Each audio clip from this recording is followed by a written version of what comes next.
only spending $200 over the weekend with a family of 4 or more is getting harder and harder.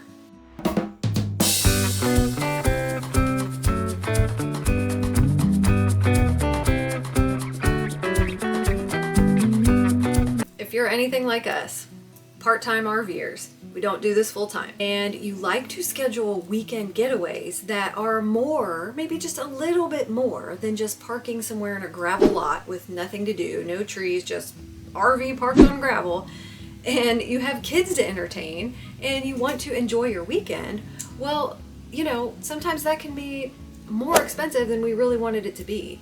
And if you want to go a lot throughout the year, I mean, that stuff adds up. And then for the most of us, you know, if you're going once a month even and spending, let's say, $400 on a weekend, that's $400 a month. We personally don't prefer those types of stays. We don't want to park our RV in a parking lot somewhere and call that a weekend getaway. So typically we like to find a campsite that will allow for some activity in some way. And we try to keep it as inexpensive as possible, and it's just becoming harder and harder to do. I'm sure you guys can relate. Now, if it was just me and Jared all the time, it would probably be pretty inexpensive, but sometimes, you know, you want to do something active with the kids, you're engaging with your family, so there has to be an activity of some kind, right? Sure, you can sit by the fire, play cards, ride your bikes, you know, throw the rocket copters, do all the things. But we like to find a campsite that sometimes offers like one extra activity, you know, that the family can enjoy together. So this is an example of a camping weekend that helps us keep our cost pretty low and still make it an enjoyable weekend. So if you have not seen our 1,000 Trails Diamond Caverns video in Kentucky, you can check that out. I will also put a link in the description below, but that is a perfect example of this type of weekend that I'm going to talk about in today's video. So let's start adding up the costs here. Using the example of 1,000 Trails, Diamond Caverns in Kentucky. It's the only 1,000 Trails in Kentucky, but it's a good state parkish type campground. It does have a pool and the rates are pretty low, but let's use this one as an example. So at this campground, their nightly rate is like $60 a night.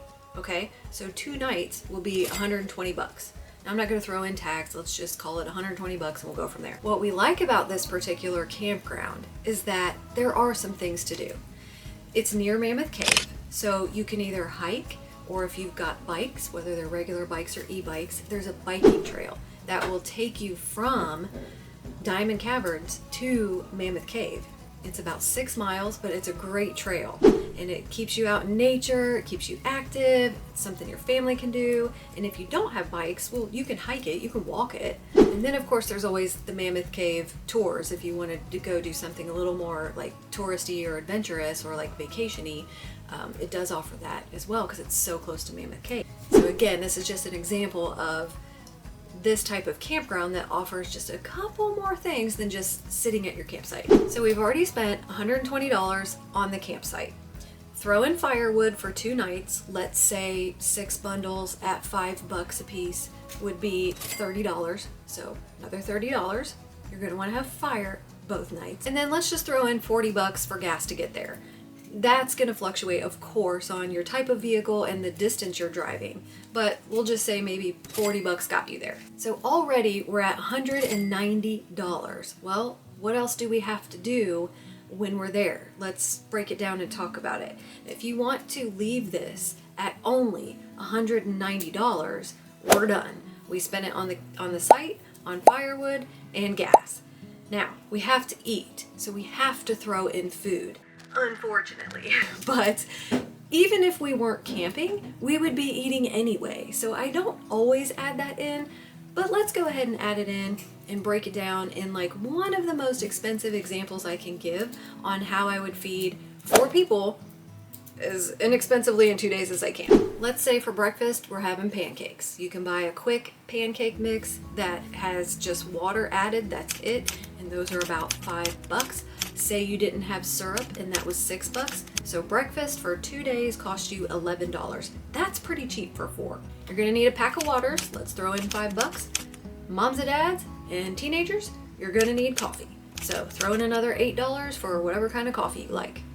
We ain't doing Starbucks, kids. That's $8 per person. Now, if you want to see a good example, it's an older video, but I do have a video on chicken lunchbox salads that I like to pack when we go camping. They're so easy, they're healthy, and yes, it does take a little bit of pre-preparation, but I will link that video as well. You might really find that helpful, but that is one of my go-to weekend recipes is chicken salad with maybe chips or crackers or something to go with it, and then like a little special treat, whether it's a little candy bar or whatever. Check that video out. But if we're making chicken salad lunch boxes for 4, let's say for 2 days, throw in an extra $30. And then for dinner, let's just say we're eating a pot of chili twice. Okay, everybody can survive on chili 2 nights in a row. You're gonna be fine, kids, no complaining. But 2 nights of chili will probably cost you $30 as well. Now I'm breaking that down based off like if you're getting beef that costs you $15, let's say 2 pounds costs you $15, and then the other $15 is the other ingredients you need. Same with the chicken salad. Chicken's probably gonna cost you $14 or $15, and then the rest of the ingredients will probably add up to $30 if you didn't already have them in your pantry. Kids are gonna need s'mores. If we're just weekend warriors, we like to have our s'mores. Now, I don't know about your family, but I can kill a pack of s'mores.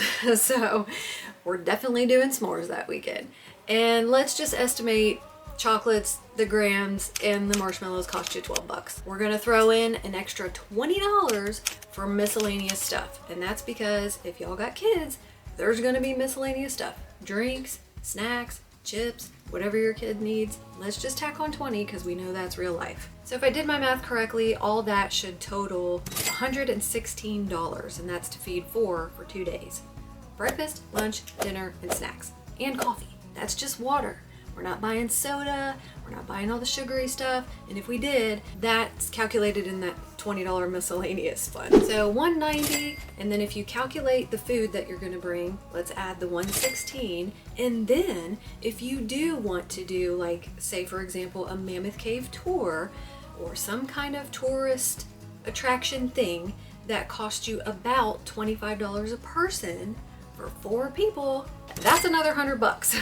So here we are with the basic camping stuff, which was $190, right? Then we added $116 to eat. Then we added $100 to play and did the touristy thing that weekend. And now our grand total is $406. $406 pretty much doubled our cost, didn't it? So you gotta kind of pick and choose. Like, what are we gonna do here, family? Because if we do this every weekend, wow, that can get expensive. Even if you do it the cheap way, once a weekend. Or what do I mean? Once a week. So like if you went every weekend in a month, say September, October, because those are the, like in my opinion, the best fall months to go. If we did it the cheapest way, 2, 4, 6, 8, $800 that month. And that's just for campsites, firewood, and gas to get there. So can it be done for under $200? Well, yes. And you know, you can do all the campsite things for free, swim in the pool, maybe there's a putt-putt golf thing there that they have for free, a tennis court, and we did all of those things a lot when our kids were little. General Butler State Park in Carrollton, Kentucky was one of our go-to parks because it had all the things, the pool, the tennis courts, all of it, and fishing. Yeah, Jared's gonna hijack my video.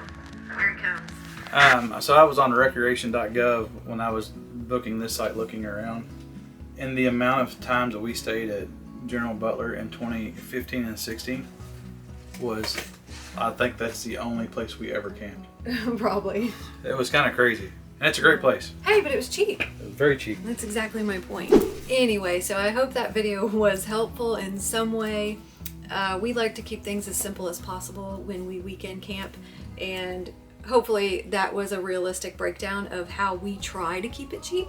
Now, we don't always, and you've seen, if you've watched any of our videos, my goodness, check out the one that we went to at Four Corners near Nashville, Tennessee. Dear God, that one cost us $1,000 for the weekend. And you'll find out if you watch that video why it was $1,000. But, like, seriously, who can do that more than a couple times a year? So the big question here is like, you know, should we get an RV? How much will we really use it? Well, we try to use ours as much as possible. And if we can keep it to these very basic short weekend, not doing a whole lot trips, it's more doable and you'll use your camper throughout the year more often. But if we're making it a vacation every time and we're going to do the cave tours and we're renting the e-bikes and we're, you know, getting the ticket to Disney, dare I mention the word Disney, you're done. That's your house payment. So you got one trip every 6 months and we're done. Camper's going in the storage unit. Don't get me started on if you're full-time, because full-timers know every day is not a vacation. All right, guys, that's enough. See you on our next adventure.